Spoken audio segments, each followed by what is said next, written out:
Assalamualaikum warahmatullahi wabarakatuh.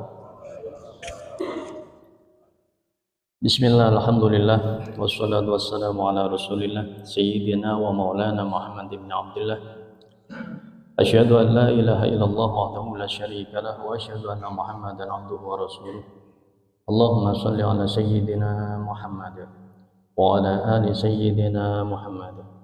Subhanaka la ilma lana illa ma 'allamtana innaka antal alimul hakim. Ma'asyiral muslimin ikhwani rahimakumullah.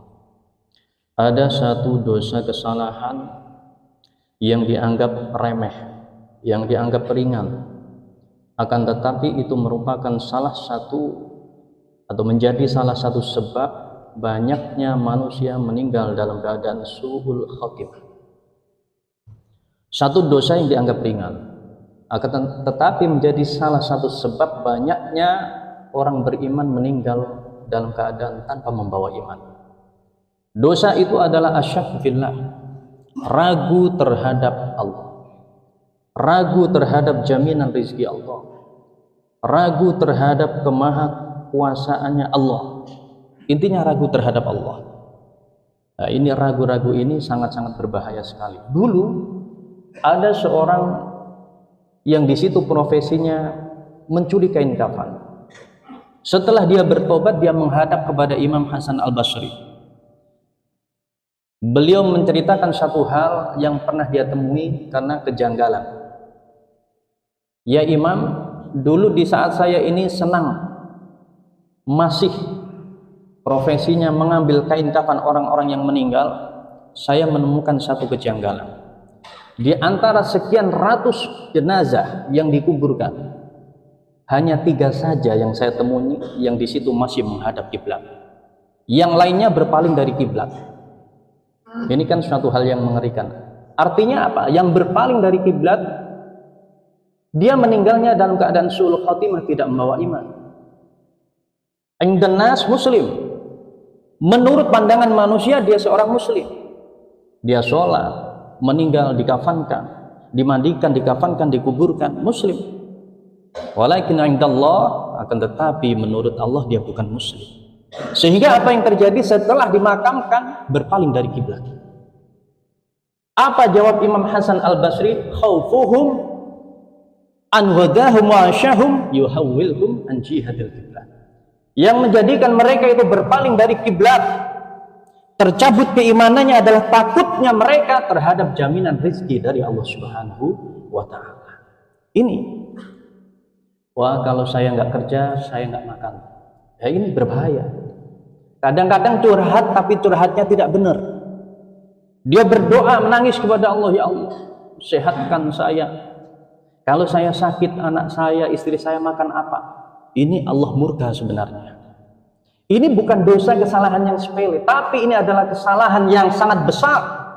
Karena tidak yakin dengan jaminan dari Allah Subhanahu wa ta'ala. Manusia umumnya mengandalkan logika akalnya. Kalau tidak kerja, tidak punya duit, tidak bisa makan. Karena beli makanan pakai duit. Padahal tidak semestinya seperti itu. Banyak di sana di luar orang-orang gila yang nggak pernah kerja, masih hidup sampai sekarang. Kerja itu adalah ibadah.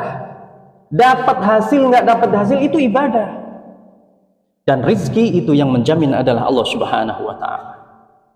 Banyak bahkan kebalikannya, orang-orang yang berduit akan tetapi tidak bisa makan apa-apa. Dia kerja banting tulang siang malam, kumpulkan duit miliaran, tetapi begitu berkumpul dia tidak bisa makan apa-apa. Pengen kacang nggak boleh asam urat. Pengen makan daging sop, jangan, darah tinggi. Pengen minuman yang seger, yang nikmat, yang manis, tidak boleh diabetes. Punya duit banyak, miliaran di tabungan, akan tetapi dia tidak bisa menikmati apa yang sudah dia kumpulkan. Jangan pernah ragu dengan jaminan Allah. Atau istri-istri yang berdoa kepada Allah, bermunajat di malam hari, dia mengadu kepada Allah, ya Allah sehatkan suami saya. Kalau dia sakit bagaimana nasibku? Bagaimana anakku? Aku makan dari mana kalau bukan dari suamiku? Ini adalah kesalahan yang fatal, yang menyebabkan nanti di akhir hayatnya bisa menjadi sebab tercabutnya keimanan. Wala tamutunna illa wa antum muslimun. Allah sudah menegaskan, jangan pernah kalian itu meninggal kecuali dalam keadaan muslim. Apa itu muslim? Hatinya selamat, tauhidnya selamat. Kita ini dari Allah. Kita ini dari Allah. Hidup karena Allah. Dan nanti kita akan kembali kepada Allah Subhanahu wa ta'ala. Dan kembalinya nanti dibutuhkan hati yang selamat, meyakini bahwa Allah itulah yang menghidupkan kita. Allah itulah yang memberikan rizki pada kita. Jangan mau kita dihantui dengan ketakutan. Karena ketahuilah bahwasanya setiap paginya senjata yang digunakan oleh syaitan di situ adalah membisikkan ketakutan ke dalam dada manusia. Hari ini kamu makan apa? Hari ini bagaimana keluargamu? Dimasukkanlah itu ketakutan oleh syaitan ke dalam dada kita, sehingga kalau kita masih mengandalkan logika akal kita, bukan logika keimanan, maka ketakutan itu akan masuk ke dalam dada dan mengalahkan keimanan kita kepada Allah Subhanahu wa ta'ala.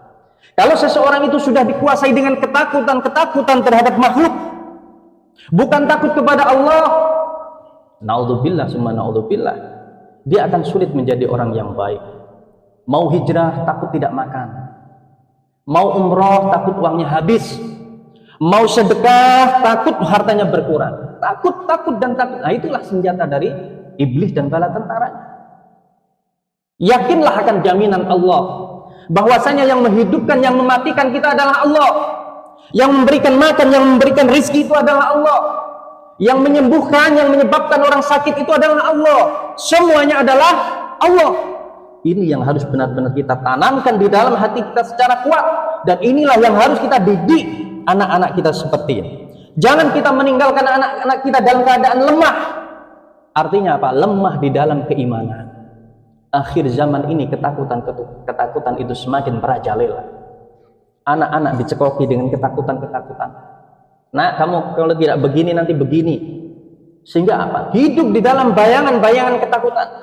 Bagaimana kita saksikan, kemarin ada berita di Malaysia itu, orang-orang berbondong-bondong memborong air mineral karena ada berita bahwasanya akan krisis air.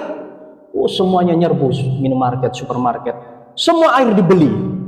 Dulu waktu corona, bahwasanya nanti hari ini akan terjadi chaos, makanan akan sulit, semuanya beli makanan, semuanya diborong. Itu dari ketakutan yang dimasukkan oleh iblis ke dalam dada manusia. Akan tetapi tidak dengan orang-orang yang beriman, yang yakin dengan Allah. Alhamdulillah sampai detik ini baik-baik saja.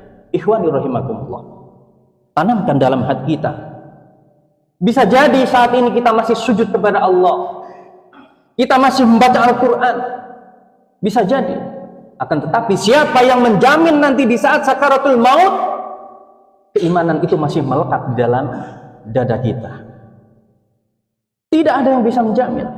Oleh karena itu selalu takutlah kepada Allah. Ittaqullah, takutlah kepada Allah. Ini yang harus kita tanamkan di dalam hati kita. Tapi terkadang memang muncul bisikan-bisikan seperti itu. Ada rasa-rasa was-was, ada rasa-rasa di situ takut. Bagaimana rezeki saya? Bagaimana setelah saya pensiun? Bagaimana anak saya, bagaimana secepatnya untuk bertaubat kembali kepada Allah. Itu manusiawi. Semuanya akan menerima bisikan itu. Di saat muncul bisikan-bisikan ketakutan itu, selalu langsung kembali kepada Allah. Taubatlah kepada Allah atas kesalahan yang seperti itu. Jangan anggap rendah, anggap remeh, anggap ringan. Takut akan jaminan rizki dari Allah Subhanahu wa ta'ala. Itu adalah kesalahan yang fatal, itu adalah merupakan dosa besar, dan bahwasanya itu menjadi salah satu sebab terbanyak manusia meninggal dalam keadaan su'ul khatimah. Semoga Allah Subhanahu wa ta'ala tetapkan iman dan Islam kita sampai akhir hayat, amin ya rabbal alamin. Demikian, semoga bermanfaat. Wa'alafu minkum. Wassalamualaikum warahmatullahi wabarakatuh.